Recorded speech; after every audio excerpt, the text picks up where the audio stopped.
미국 부채 한도 협상이 만약에 실패하면 어떻게 될까요? 10월, 11월에 미국 정부에서 쓸 수 있는 돈이 아주 바닥이 나는 거예요. 그러면은 세금도 줘야 되고 쓸 돈도 많은데 미국 정부가 디폴트가 나겠죠. 자, 그렇게 되면 어떻게 될까요? 주시장을 폭락을 합니다. 근데 여기 하나 더, 피치, S&P 뭐 이런 신용평가기관 애들이 미국 정부가 이렇게 안 좋으니까 국채에 대해서 신용등급을 강등을 할 겁니다. 그러면 추가로 주식시장이 더 폭락을 하겠죠. 자, 우리는 미리 현금을 준비하든가 아니면 주식을 매도해서 안전자산으로 옮겨가야 될까요? 자, 그런 거 없어요. 확실히 말씀드리는데 만약에 그런 일 생겨서 주식시장이 폭락을 하면 반드시 저점에서 주식을 매수를 하셔야 돼요. 네, 안녕하세요. 피셔인베스트 피셔입니다. 현재 미국 정부가 부채가 굉장히 많아요. 미국 부채가 뭐냐? 국채 발행한 거예요. 미국 정부가 국채를 찍어내고 미 연준이라는 이런 연방준비은행이죠. 이건 민간은행인데 뭐 그렇다 그래서 정부랑 전혀 연관이 없는 건 아니고 정부의 통제를 받는 민간은행이에요. 이 얘기까지 하다 보면 너무 시간이 길어지고 많이 얘기가 나온 부분이니까 굳이 이런 얘기까지는 할 필요는 없는데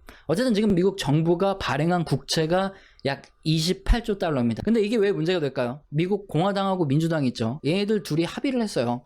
미국 정부가 이 정도까지만 국채를 발행해서 즉 돈을 빌려다가 써라. 무제한적으로 돈을 갖다 쓰면 이게 문제가 될 수 있으니까 인간적으로 이 정도만 쓰자. 이게 바로 부채 한도입니다. 2019년에 한 2년 동안만 그냥 이런 합의하지 말자 그렇게 얘기를 해놨죠. 근데 2020년에 코로나가 터졌죠. 그래서 미국 정부에서 돈을 엄청나게 많이 가져다 씁니다. 올해 2021년 7월 31일이죠. 여기까지 부채 한도를 상관없이 쓰기로 했는데 그럼 8월 1일부터는 당장 부채 한도를 적용을 받아야 돼요. 6조 달러 이상의 부채를 더 줄여야 되고 더 이상 추가적으로 발행할 국채도 없습니다. 자, 그러다 보니까 미국의 재무부 장관 옐런 누나는 8월 1일이 되기 전에 의회에 간절한 호소문을 보내죠. 미국 정부가 부도가 날 수 있다, 뭐 디폴트가 날 수 있다 이런 말도 안 되는 소리 짓거리면서 빨리 한도 협상해달라 하는데 한마디로 씹혔죠. 미국 공화당에서는 부채 한도를 좀 줄여야 된다 이런 입장이고 민주당에서는 막 돈을 더 늘려서 확실히 많이 써야 된다 이런 입장인데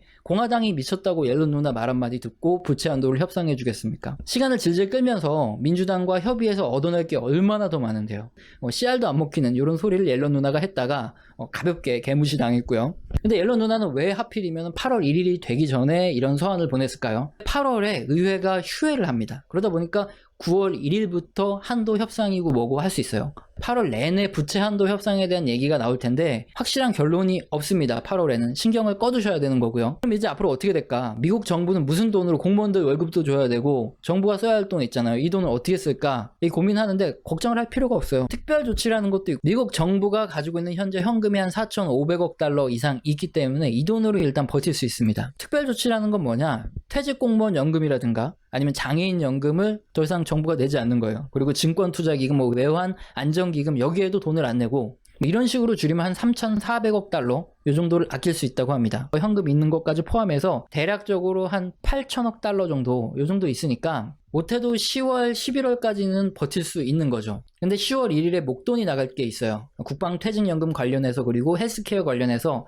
반드시 1,500억 달러를 지출을 해야 됩니다. 이렇게 미국 정부가 쓰는 돈이 굉장히 많다 보니까 한 10월이라든가 11월 정도 되면 추가로 더 국채를 발행해서 돈을 더 빌리지 않고는 미국 정부 돈이 바닥이 난다는 거죠. 그렇게 되면 공무원들 급여를 지급할 수 없으니까 셧다운이라는 걸 해요. 공무원들은 무급 휴직에 들어가서 집에 가서 노는 거고요. 주요 기간 빼고는 전부 다 공무원들이 일을 안 합니다. 이 기간이 길어지면 미국 정부가 멈춘 거니까 경제에도 심각한 타격을 받겠죠. 그래서 그 사이 민주공화 양당 간에 부채 한도를 더 늘리는 협상을 진행을 하게 되는 겁니다. 그렇다 보니까 부채 한도 협상에 실패를 해서 10월, 11월 셧다운까지 하게 되면 당연히 주식시장이 급락을 하게 됩니다. 지난 2013년에도 지금과 똑같은 일로 부채 한도 협상 문제 때문에 정부가 셧다운을 했고 여기에 피치라든가 아니면 S&P 같은 이런 신용평가기관이 미국 국채에 대해서 등급을 좀 부정적으로 얘기하겠다 뭐 이런 얘기가 나왔어요. 그러면서 주식시장이 폭락을 했죠. 그런데 그 다음에 어떻게 됐느냐? 당연히 부채 한도 협상 통과가 됐고요. 주식시장 다시 급반등을 했습니다. 그럼 이번에는 달라질까요? 아닙니다. 절대 달라지는 거 없어요.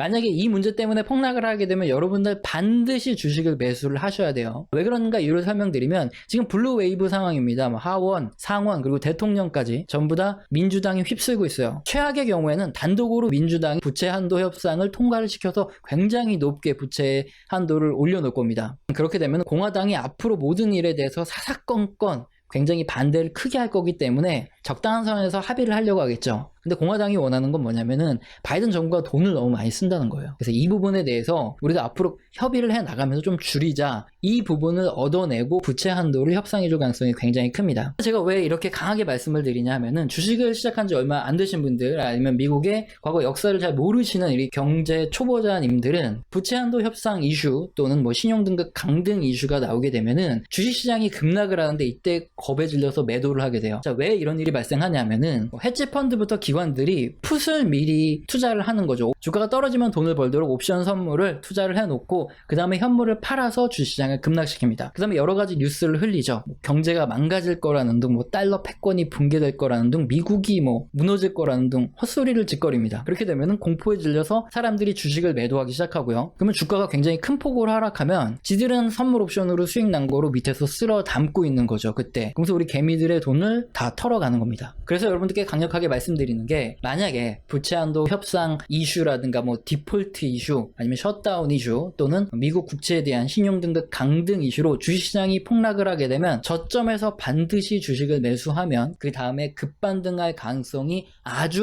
높습니다. 이럴 때 돈 안 벌면 언제 돈 벌겠습니까? 그러니까 반드시 기억해 두셨다가 이런 일이 생기면 땡큐 하고 주식 매수를 하시기 바랍니다. 오늘 영상도 마음에 드셨다면 구독과 좋아요는 꼭 눌러주시고요. 지속적으로 시청 부탁드립니다.